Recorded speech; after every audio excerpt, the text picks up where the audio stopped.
What came to me coming to the RCA was I had the foundations for everything then, but it was ultimately caring for my mum, which showed me that life is very short and anything can happen to you at any time. And even my own circumstances, you can lose your sight at any time. None of us are infallible to anything happening to us. And it has to be now and it has to be today. And I want to have a master's degree and why not the RCA? Hello and welcome to this podcast from the Royal College of Art, home to the next generation of creatives and the world's #1 art and design university, representing the largest concentration of postgraduate artists and designers on the planet. We'll be bringing you insight into the philosophy behind the programs at the RCA by talking to staff, students and the wider RCA community about what we do here and how the work of architects, artists, communicators, designers and researchers affect the world at large. I'm Benji Jerffrey, and today I'll be talking to Kimberly Burrows about accessible making and making accessible. Kimberly is an artist who explores blindness and grief through painting and poetry. Having graduated from her MA in painting this year, she is now the president of the Student Union here at the RCA. Kimberly, thank you for joining us today. Thank you for having me. No worries. How are you doing? I'm really good. Thank you very much. How are you? Yeah, I'm fantastic. Thank you. So let's start off with a big, broad question. What does accessibility mean to you? That is a very big question.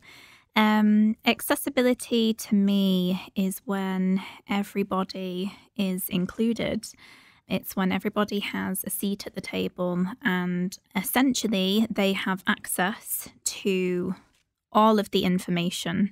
So whether that is access to a space even. It doesn't have to be information. It's just access to a space. And that could be an art gallery or a museum. It could be a hospital. It could be your home that could be inaccessible for whatever reason. So accessibility at its core is access to a space, an environment or information.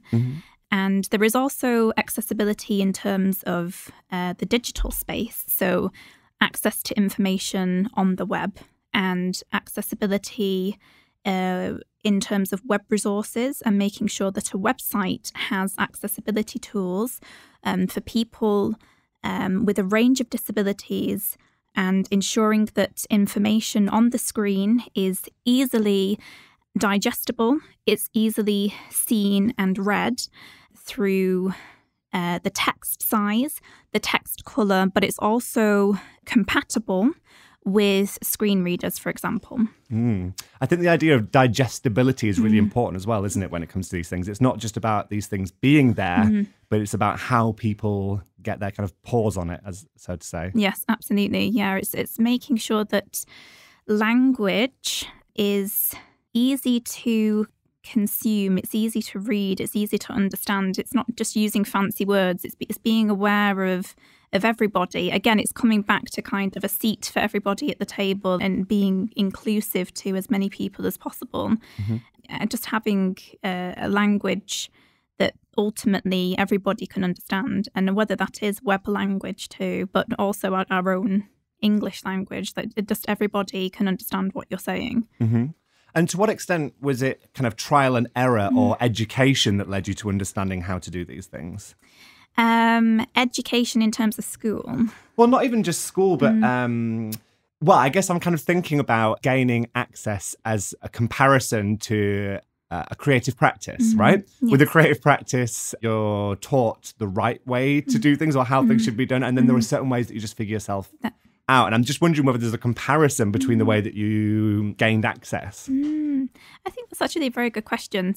So yeah, my creative practice and then accessibility, both are very experimental. It's just kind of being left to my own devices to figure things out and being like, these are my tools. I don't actually know what I'm doing too much and I need to feel my way through it. Right. And especially with having a visual impairment and then losing my sight, no one is really telling you how to use these tools or how to use these materials in the way of painting, but I will make it make sense for myself. And to Do you, as someone who was partially sighted and then lost your sight, how is your relationship to the way that you use these tools kind of pre and post those two things happening? Do you feel like you are still using those tools in the same way, or you have a different, a significantly different relationship to them? I feel that the relationship between my technology and the relationship between art materials is intensified, and it's a lot more intimate as well because I'm relying on these things in a different way. It's not in a sighted way anymore. So before, for example, I was training to be an illustrator and I was using a Wacom tablet or a pencil and a sketch pad, and it was quite dependent on perfectionism. I had this idea of how I wanted things to be and didn't always translate that way, and I would get very angry with myself, and it was lots of roughs, lots of thumbnails, lots of sketching and trying to get something perfect but also not quite in a perfect way, because you don't want to be quite perfect as an illustrator. You want to have this really sort of whimsical, interesting style. We don't like to use that word style in illustration, but ultimately you do have a style which you were recognised for. However, since losing my sight, I feel very free of that, and turning to painting and painting in quite a tactile, three-dimensional way, and building those textures and the dimensions and the contours. It's very experimental. It's very loose. It's very free. It's the polar opposite of what I was doing before, and that's very much the same with my phone, my iPad, my Apple Watch. I had to kind of relearn how to do things. I had the foundation of the skills with what I was doing with voiceover, but now that I rely on it completely, I did have to teach myself, like, this is it. This is how you are going to interact with your Apple Watch or your phone. And it's yourself that's teaching yourself. There were a few tutorials around, but, you know, ultimately you have to teach yourself. And what led you then, as someone who was, did you describe it as partial sighted when in the beginning of your life? Yes. As someone who was partial sighted, you've got to be pretty, like, you've got to have a lot of bravado, right? To say, actually, I'm going to tackle something that is almost exclusively seen as a visual medium. Yeah. What about that medium, like, turned you on so much? I think actually I don't really think I had any bravado at all. I think I was sorry. I'm assigning a cockiness to you that you don't have. Maybe I have some of that now because I feel very empowered by my practice and by my life experiences. But when it first happened to me, I was completely the opposite of that. I was very timid. I was very frightened. But I turned to painting because my illustration degree was falling apart. Okay. It wasn't actually a choice, I don't think. Maybe it was, but it was also a means to saving my degree because I couldn't see to illustrate anymore. And I didn't really know what else to do. I couldn't use the Wacom tablet. To use the word again, that is not accessible. Right. So when Could you explain what a Wacom tablet is exactly? Yeah, absolutely. So a Wacom tablet is a piece of equipment.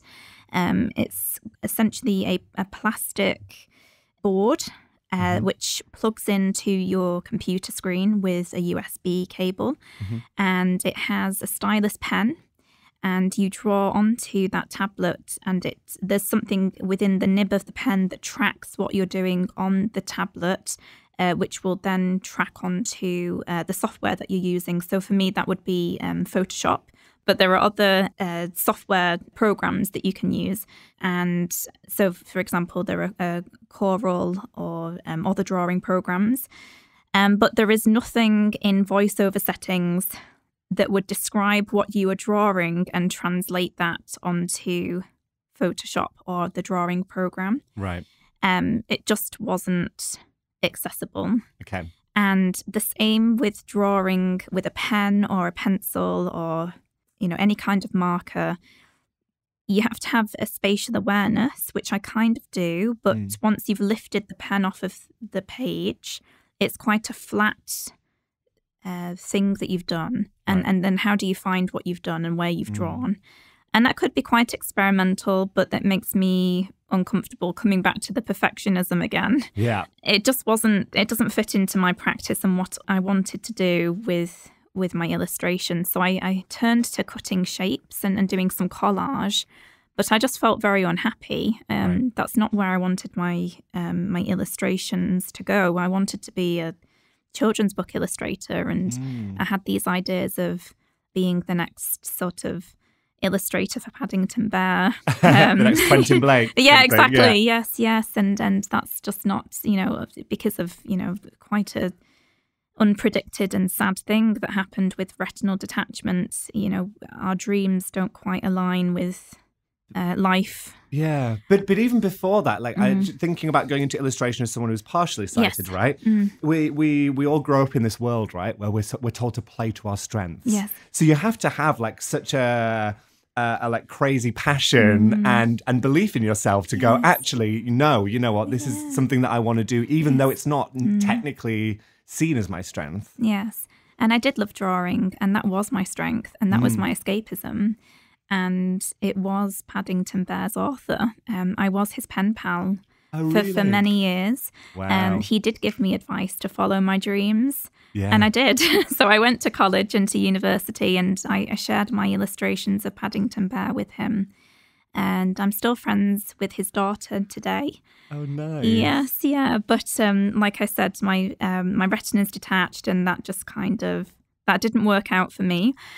So yes, in my darkest moments after the healing of my emergency surgeries, the question is, what next? Yeah. Do I go home from where I am now, which for me was Leeds? Do I go back home to Manchester and just say this is done?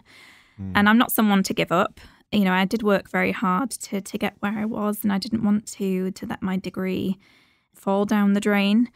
And what is accessible to bring it back? What was accessible for me? What works for me?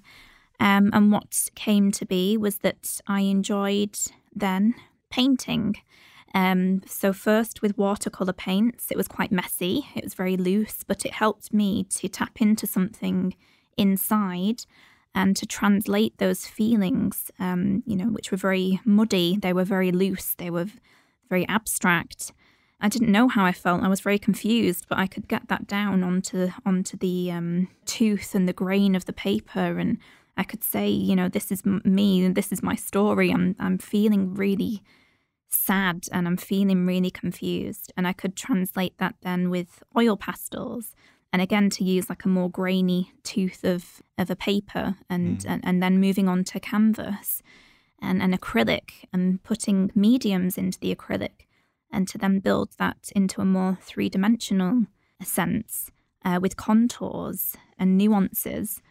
And that was fun. And that, for the first time, I felt something in 2 years after going through so many painful surgeries.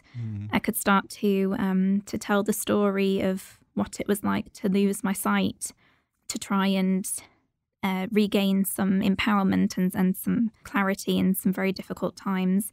Yeah. And with those early paintings too, it was in the pandemic. So even in a wider sense, everybody was confused. Everybody was feeling very isolated. Yeah. So that was quite intensified. So I was able to reclaim my degree. I was able to graduate and create a really strong body of work and a strong portfolio and a really strong dissertation too.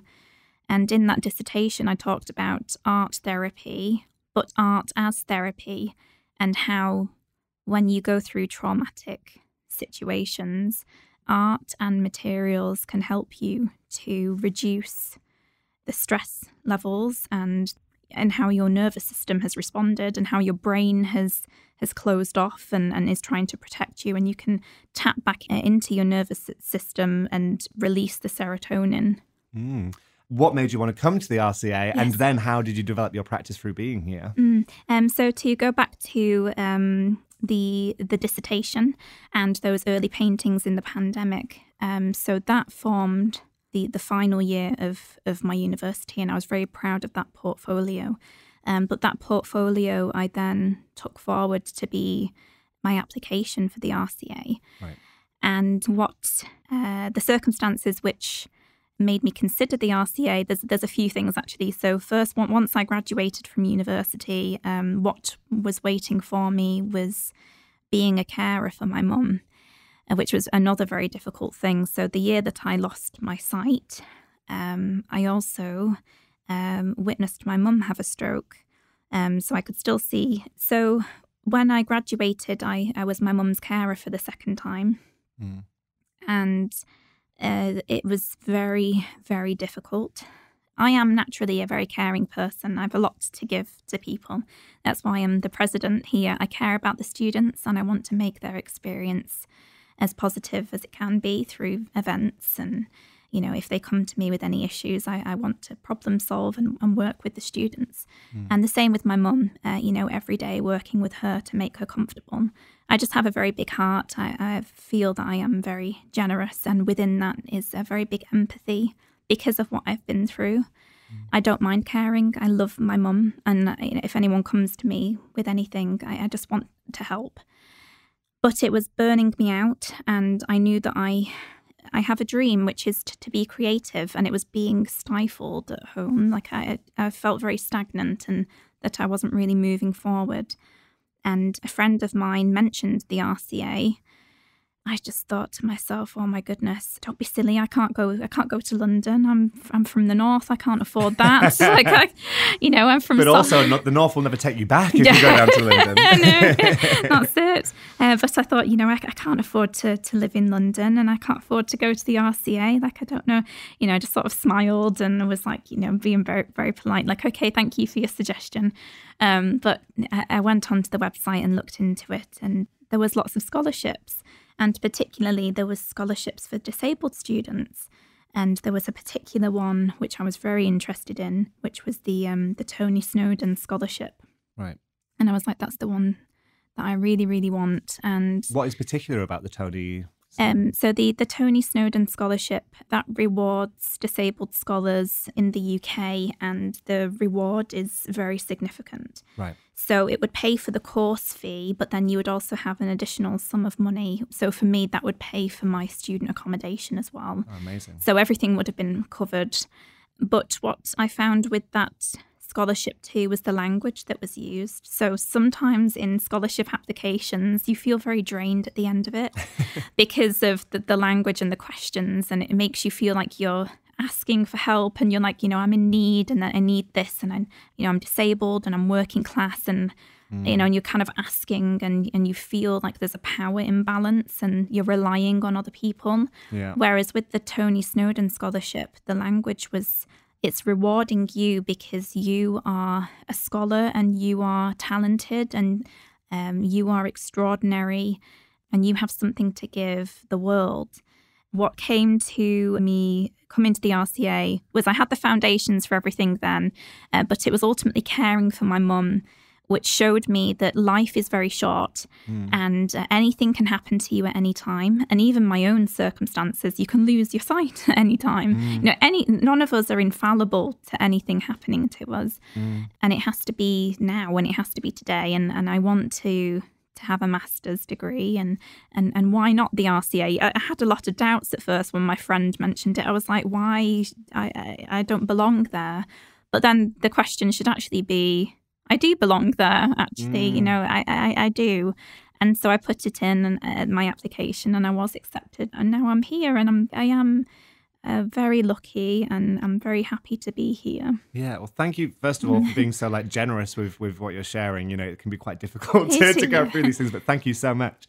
So you briefly mentioned before that obviously you are the co-president for the RCA at the moment. So Yes. kind of think a bit about some of the advocacy things that you've done. But just quickly, congratulations, because I believe over the last few days you were noted, correct me if I'm wrong on this, you were noted as in the Disability Power 100 list as one of the big hitters in the world of art and design. Is that right? Yes, pretty much. Yes, yeah. No, you're quite right. So it's with the RCA Trust.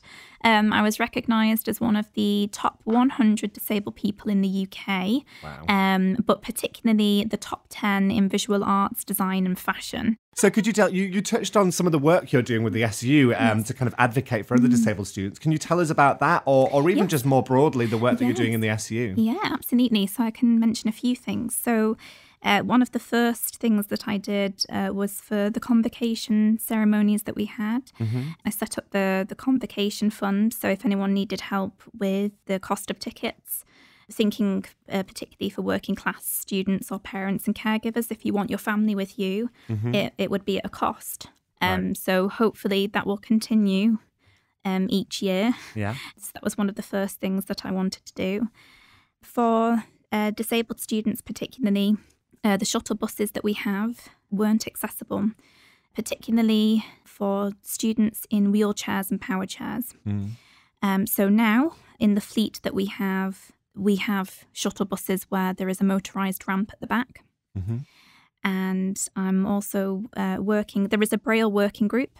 So I'm hoping to I'm not sure if it will be implemented at the end of my time here, but hopefully in the next year, there will be Braille signage across the two campuses, yes. But we'll start within the SU space first. So the Braille working group that we have will identify where the Braille signs should be and what they should say. And we're just sort of having many discussions about that. But I'd like to bring on board other visually impaired and blind students, because I'm just one perspective, and I very keenly realise that. I'm just one perspective of blindness, one lived experience. And I think it's really valuable that we bring other students on board this project. And I believe you've got a whole list of recommendations there, right? So I do. I think alongside this podcast, we'll try and get out a little list of resources that you've got. Yes. And just to add that if anyone is interested in engaging with the Disabled Students Network who is outside of the RCA, you can follow them at RCA_DSN.